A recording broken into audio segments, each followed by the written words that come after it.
All right, let's go. Good morning, everybody. I hope you guys are doing well today. I hope you're enjoying the remote day.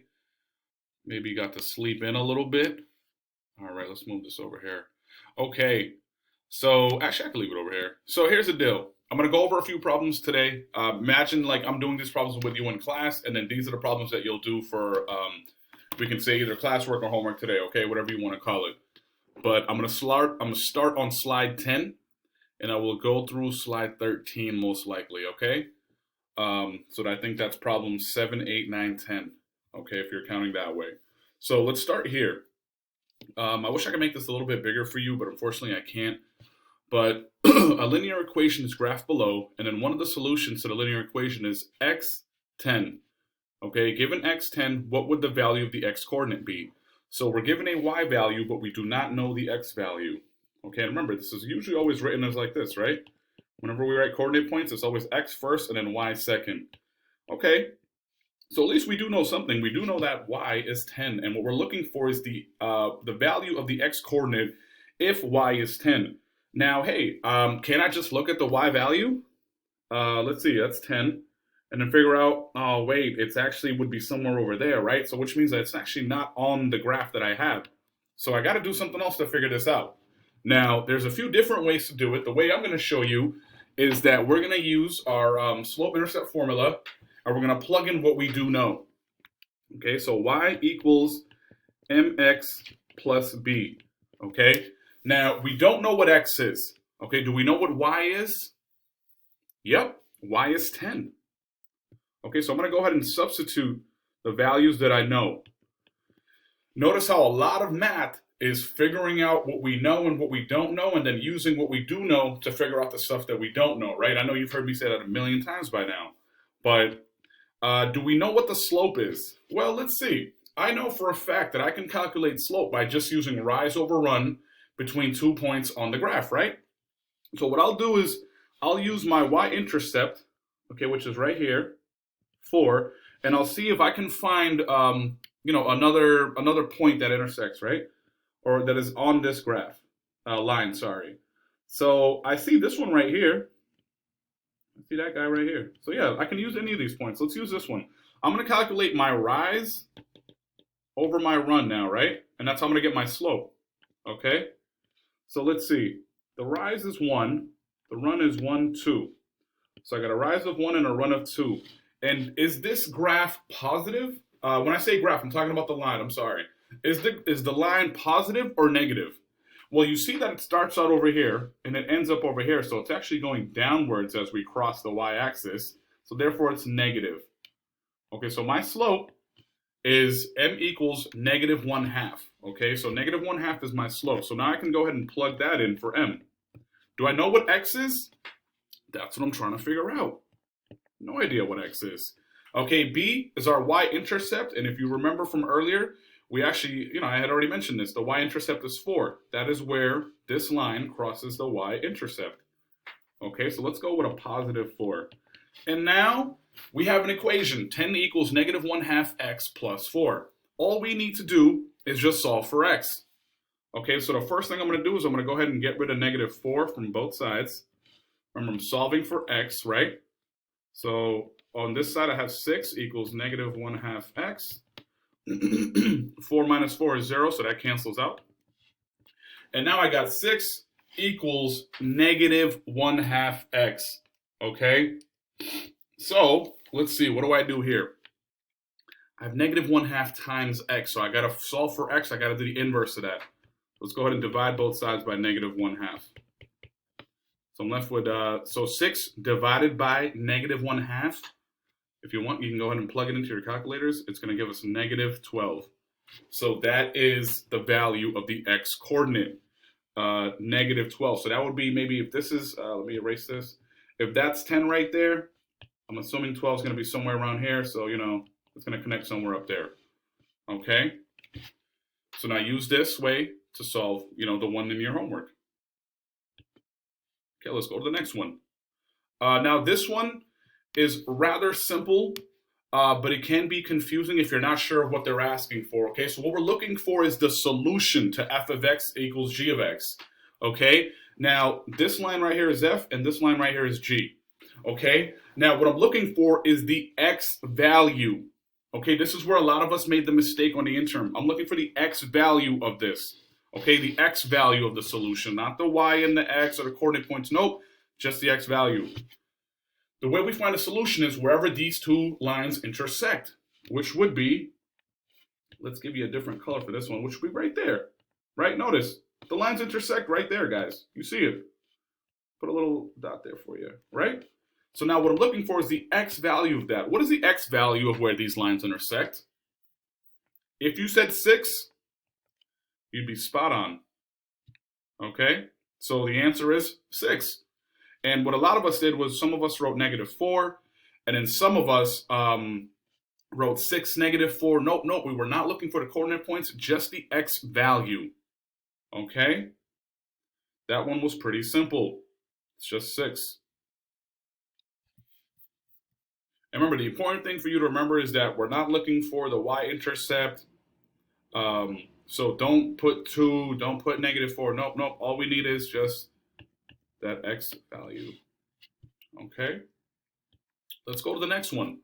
Now, we talked about histograms and all other types of graphs back in, I want to say, November maybe. It was around election time. Here, what I'm doing is I'm looking to select the histogram that represents the given weight of a group of dogs. Okay, so remember, a histogram measures different values of whatever data set that we have, right?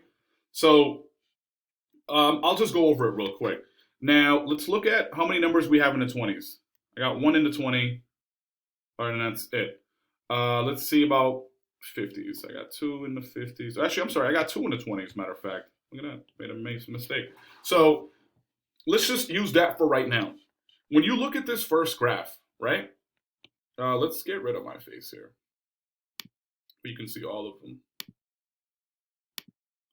Okay, I hope that's working. But if I look at this first one, I'm looking at the data set for 20s now. So I'm looking between 20 and 30, right?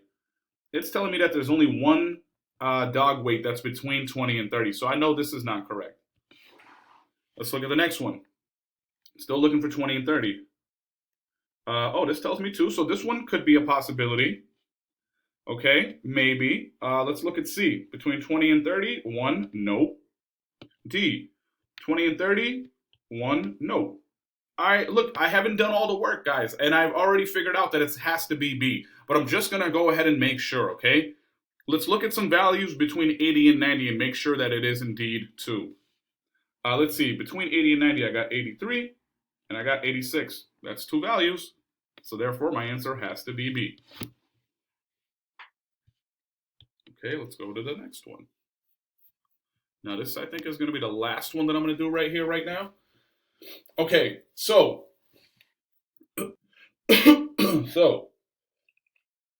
with this one, Mr. and Mrs. Miller own a bakery. They kept track of the profit for their bakery in the first 6 months that the bakery was open. The data is shown in the table below. Now, here's what you need to remember. The best fit line that models the data is P equals 402.94 M plus 1,971.9, all right, or 0.90, same thing. Now remember, this is a best fit line, meaning that it's not perfect. It's not going to work for some of these months if you try to plug it in. It's just not going to make sense. How could that be? Hey, maybe at first the bakery started out slower or faster, and then throughout time it got, the opposite of however it started. So if it started out slow, then it got faster. Started out fast, then it got slower. Okay, so, I could have made more money in the beginning or the end. Okay, that's why we can't just plug it in for these guys.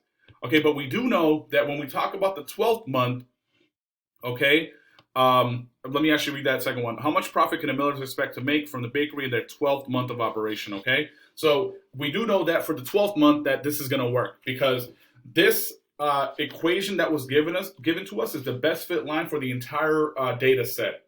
So it's not just for the first 6 months, okay? So I'll go ahead and I'll take that equation. I'll write it in real quick. 402.94 M plus 1971, 90 or 9, doesn't matter, okay? It's the same value. And all I need to do is that I'm looking for the 12th month of operation, okay? And what is the variable for M? Like, what is M standing for? It's for the number of month that it is, okay? And obviously the P is how much profit we made in total. What we need to figure out is find P for when M equals 12. So why don't I just go ahead and rewrite this, okay? And this time, instead of writing M, I'm going to go ahead and substitute 12 because I know I'm looking for the 12th month. Okay, this time I'm going to put 9.9. Remember, it's the same exact thing, guys. Okay, now, if you got one of these, you can do it much faster, all right, which some of you guys are starting to figure out in class. Now, so what we'll do first is we'll go ahead and multiply 402.94. If you've got a simple calculator, multiply that by 12. And then we're going to go ahead and add the answer of that, or result of that, okay, to 1971. So I'm going to go step by step just for you guys. And then I'm going to show you how fast you can do it on one of those 83 pluses, okay? So 402.94 times 12 gives me 4835.28. And I just need to add 1971.90 to that. Okay, so my total profit, give me 1 second, 1971.9. My total profit comes out to $6,806.18. So, how much profit can they expect to make in a 12th month? $6,806.18. And what you guys need to do a better job of is explaining how you determine your answer. So if I was explaining for this one, I've kind of already explained it to you how I got my answer, but if I had to put it into words, I guess I would say, I used the equation for the best fit line that modeled the data, and then I substituted M with 12 because I'm trying to find the profit for the 12th month of operation. And it's not rocket science, right? Like, it's really, really simple. We just got to try to do our best to explain it. Now, here's something I want to show you. I'm going to go ahead and do this on my calculator, right? But I'm going to show you that. Now, I know most of us, we're still figuring out how to use the calculators and all that stuff. So I just want to show you how much easier it is. So, Pete, instead of doing step by step on my calculator, all you need to really do is put in the value, and then we're going to put in parentheses, 12, and then plus, 1971.90. And I can do all that in just one step, guys. I just need to press enter, and I'll get 6807.18. So, yes, it definitely does pay off in the long run to have, these calculators, okay? Now, so I modeled again, slides 10 through 13. Those are the problems that you're expected to do today for your homework. Okay, if you have any questions, please reach out to me directly. I'll see you guys in class tomorrow, and we'll go through slides 14 through 17 most likely, okay, tomorrow. And this is some good stuff, too. I really can't wait to talk to you guys about causation.